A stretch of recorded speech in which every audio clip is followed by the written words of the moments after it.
Prezidentų pasisakymus žiniasklaidai, vėliau kolegas žurnalistus kviesime užduoti klausimus. Bus po 2 klausimus tiek Lietuvos, tiek Čekijos žiniasklaidai. Tai pradėti kviečiu Lietuvos Respublikos prezidentą Gitaną Nausėdą. Gerbiamas prezidente Petrai Pavelai, ponios ir ponai. Prezidente, aš tikrai džiaugiuosi sveikindamas Jūs Lietuvoje valstybinio vizito proga. Tai jau net ne pirmas ir ne antras Jūsų vizitas pastaraisiais metais. Ir neatsitiktinai, Lietuva ir Čekija sieja ilgą draugystės, bendrų vertybių ir solidarumo istoriją. Jūsų vizitas Lietuvoje yra puikiai proga dar labiau sustiprinti mūsų dvišalius ryšius. Šiandien aptarėme, kaip galime plėsti bendradarbiavimą NATO, ES, regiono ir dvišalių lygmenį. Norėčiau nuoširdžiai padėkoti Čekijai už svarų indėlį į mūsų regiono saugumą ir NATO kolektyvinę gynybą. Jūsų kariai nuo 2018 metų tarnauja NATO priešakinių pajėgų batalione Lietuvoje. Tai aiškus sąjungininkų solidarumo ir aljanso vienybės įrodymas. Mūsų prioritetas – kuo greičiau stiprinti realius NATO ir nacionalinius karinius pajėgumus bei atgrasymą. Rusija išlieka didžiausia grėsmė euroatlantiniam saugumui, todėl turime veikti ryžtingai ir nedelsdami. Lietuva jau dabar daro savo dalį. 2026 metais gynybai skiriame 5,38% bendrojo vidaus produkto. Kūrėme nacionalinę diviziją. Ruošiamės kitais metais Lietuvoje priimti pilną Vokietijos brigadą. Vertiname glaudų bendradarbiavimą su Čekija vadinamoju Bukarešto devyneto formatu, stiprinant NATO rytinį flangą. Stiprus NATO rytinis flangas yra būtina visos Europos saugumo sąlyga. Didžiausią dėmesį turime skirti oro ir raketų gynybai, kariniam mobilumui ir sąjungininkų pajėgų telkimui regione.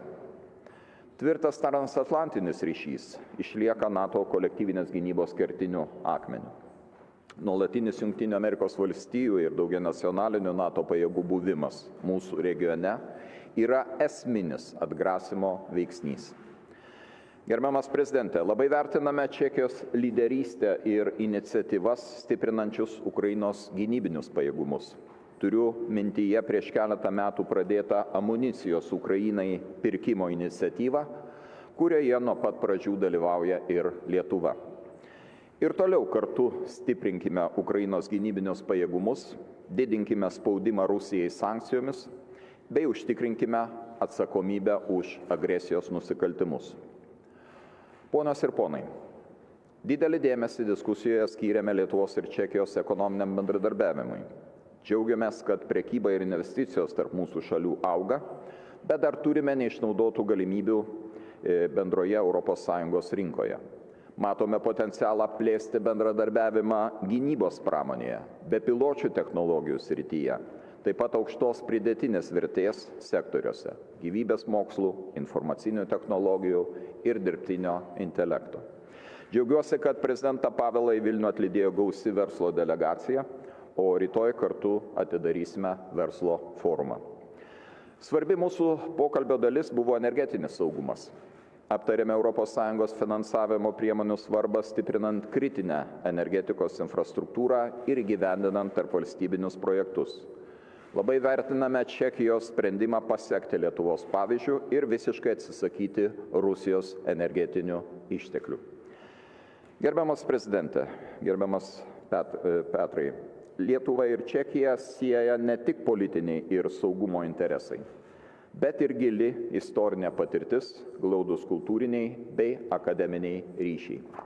Pažymėtinos ilgametės akademinės tradicijos, dar nuo viduramžių, kai Lietuvos didžiosios kunigaikštystės studentai studijavo Prahos Karolio universitete, o Pranciškus Skorina spausdino knygas ir Vilniuje, ir Prahoje. Būtent Prahoje yra įsikūrusi Europos atminties ir sąžinės platforma, prie kurios veiklos Lietuva intensyviai prisideda. Tikiu, kad kartu įgyveninsime Europos memorialinį projektą Briuselyje, skirtą 20-ojo amžiaus totalitarinių režimų aukoms pagerbti. Matome daug galimybių dar labiau sustiprinti bendradarbiavimą mokslo, inovacijų bei švietimo srityse, kartu puoselėjant lietuvių kalbos ir baltistikos studijas Čekijoje. Gerbiamas prezidente, Lietuva ir Čekija vienija ne tik tie patys interesai, bet ir bendras supratimas apie Europos ateitį. Europą, kuri yra saugi, vieninga ir ginanti laisvę. Esu įsitikinęs, kad šiandieninis susitikimas dar labiau sustiprins mūsų bendradarbiavimą siekiant šių tikslų. Dėkui. Kiti Čekijos prezidentą Petrą Pavelą. Pone prezidente, brangus Gitanai, ponios ir ponai, pirmiausia, norėčiau padėkoti už tokį šiltą ir gražų priėmimą per oficialų valstybinį vizitą į jūsų nuostabią šalį.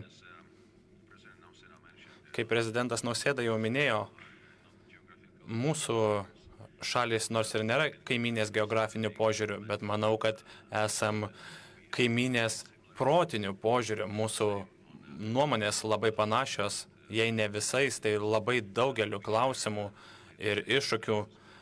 Mus vienyje ne tik tos pačios vertybės, bet ir ilgalaikiai interesai ir laikomės panašaus pragmatinio požiūrio į šiandienos klausimų sprendimą, ypač kalbant apie karą Ukrainoje. Abi mūsų šalis palaiko Ukrainą nuo pat pirmųjų karo akimirkų ir norėčiau išreikšti padėką Lietuvai už tai, kad taip dosniai palaiko Ukrainą, trečia šalis pagal palaikymą vienam gyventojui ir taip pat, kad palaiko amunicijos iniciatyvą labai reikšmingais ištekliais. Ši iniciatyva suteikia apie 45% Ukrainos didelio kalibro amunicijos poreikio. Taip pat norėčiau pasveikinti Lietuvą už labai atsakingą požiūrį į kolektyvinę gynybą. Šioje šalyje nereikia įtikinėti visuomenės, iš kur ateina grėsmės ir pavojai. Todėl matome tokią bene visos populiacijos palaikymą didesnėms išlaidoms gynybai, palaikymui Ukrainai ir sąjungininkų įsipareigojimams atliepti, kalbant apie kolektyvinę gynybą. Tai tikrai įkvėpia. Aptarėme daug konkrečių pasiūlymų, kalbant apie gynybą, apie saugumą. Ne tik kaip sąjungininkai NATO viduje, bet ir dvišalių pagrindų siekiant palaikyti tam tikras pažangės technologijas, pavyzdžiui, dronus, antidronus, gynybą nuo dronų, stebėjimo sistemų palaikymą, naudojimą ir ne tik Lietuvos oro erdvės, bet viso regiono oro erdvės apsaugą ir daug kitų sričių. Rytoj keliausime į verslo forumą, kur mūsų bendrovės ir bendrovės iš Lietuvos pasirašys keletą bendrų susitarimų dėl bendradarbiavimo, ypač saugumo ir gynybos bei biotechnologijų srityse. Tačiau taip pat esame atviri bendradarbiavimui Lietuvos ginkluotųjų pajėgų modernizavimo srityje, kur mūsų bendrovės, kurios turi patirties gynybos srityje, galėtų daug ką pasiūlyti. Taip pat aptarėme potencialų bendradarbiavimą energetikos srityje, ypač kalbant apie modulinius branduolinius reaktorius, tai yra tikrai perspektyvi sritis. Norėčiau dar kartą padėkoti prezidentui Nausėdai už tokią atvirą diskusiją ir tikiuosi, kad bendradarbiavimas tarp mūsų šalių tik dar sustiprės artimiausiais metais. Ačiū. Ačiū Čekijos prezidentui. Dabar pereisime prie klausimų dalies. Pirmuosius kviečiu užduoti klausimą Lietuvos žiniasklaidą. Labadiena, esu Edvardas Špokas, LRT televizija, naujienų tarnyba. Pirmiausia klausimas būtų Čekijos prezidentui. Čekijos parlamentas patvirtino biudžetą, kuriame išlaidos gynybai nesiekia nei 1,8% bendrojo vidaus produkto. Kaip vertinate tokį žingsnį ir kaip jūsų nuomonė tai paveiks santykius su Jungtinėmis valstijomis, nes Jungtinių valstijų ambasadorius dar kai buvo projektas jau įspėjo ir Čekiją dėl tokio žingsnio mažinti išlaidas gynybai. Ir klausimas Lietuvos prezidentui būtų, kaip jūsų nuomonė iš principo atsiliepia saugumui, kai kurios šalis išlaidas gynybai vis dar neskiria tiek, kiek reikalauja NATO.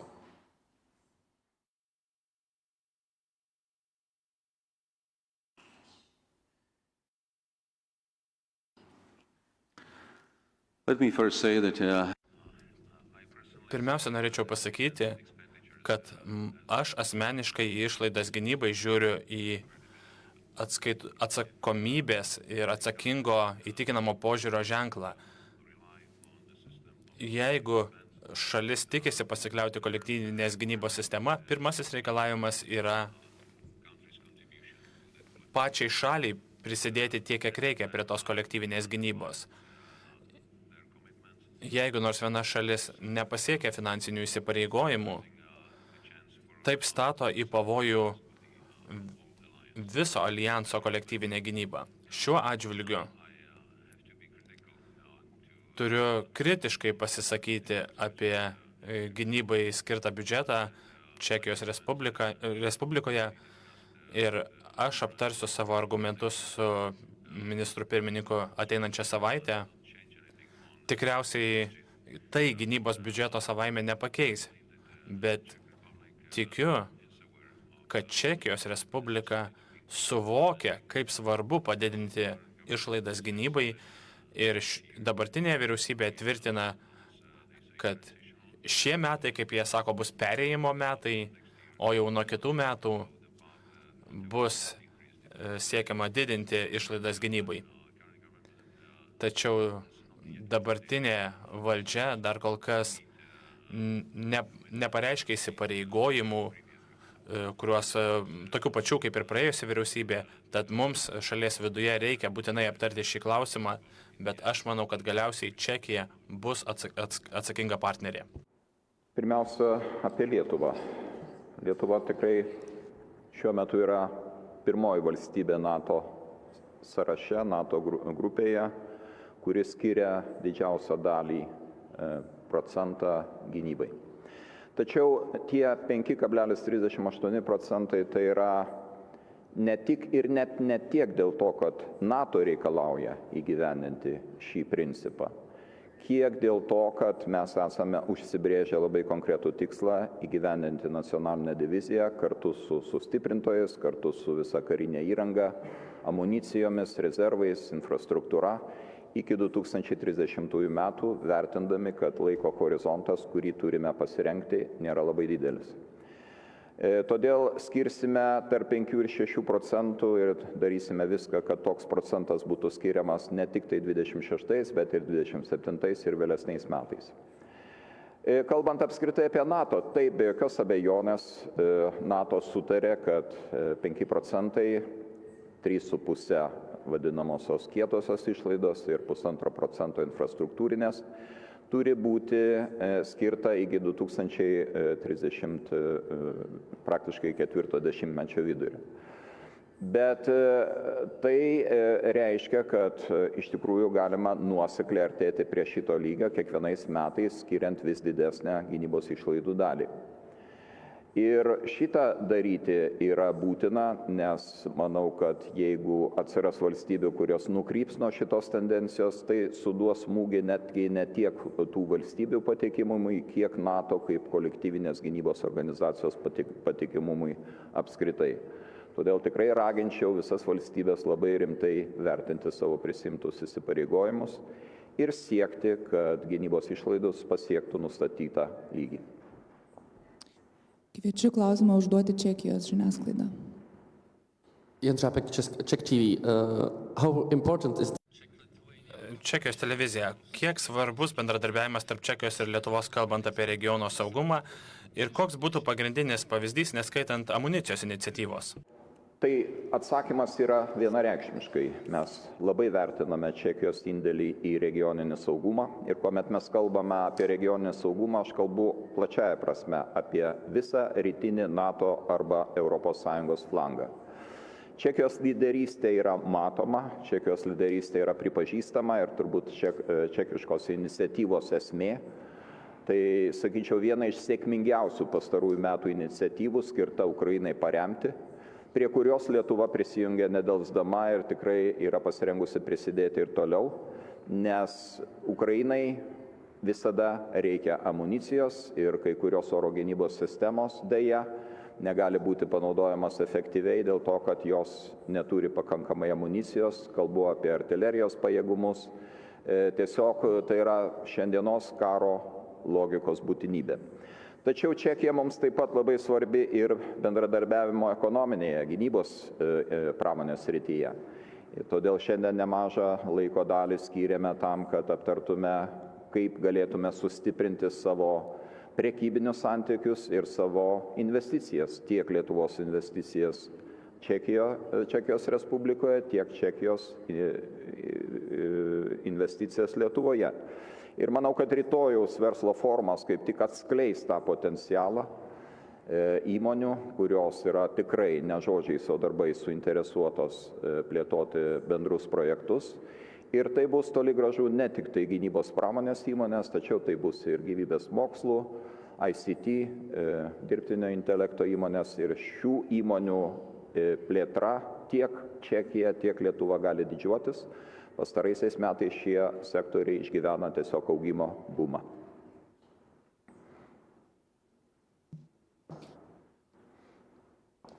Sveiki, Liudmila Petrakova, naujienų agentūra ELTA. Mano klausimas būtų Čekijos prezidentui.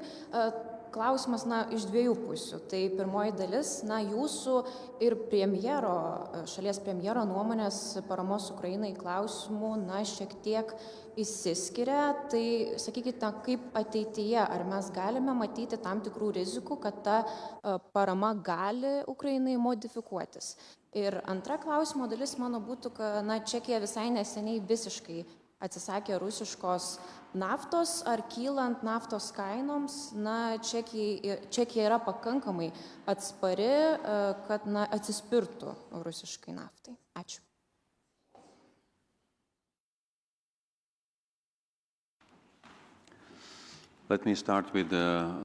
Norėčiau pradėti nuo antrosios klausimo dalies.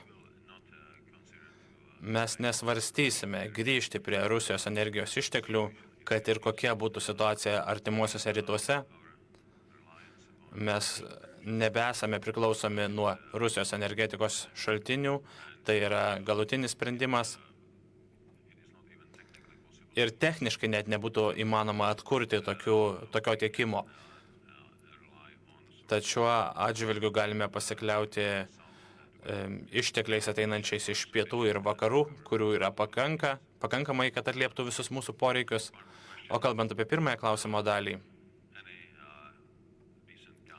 bet kokia padari šalis turi turėti tik vieną vientisą užsienio politiką. Ir nors skirtingų valdžios atstovų nuomonės gali varijuoti, nuo jų priklauso tų nuomonių koordinavimas. Aš koordinuoju savo požiūrį su ministro pirmininko požiūriu reguliariai ir manau, kad sugebėsime prieiti bendro supratimo net ir gynybos klausimais.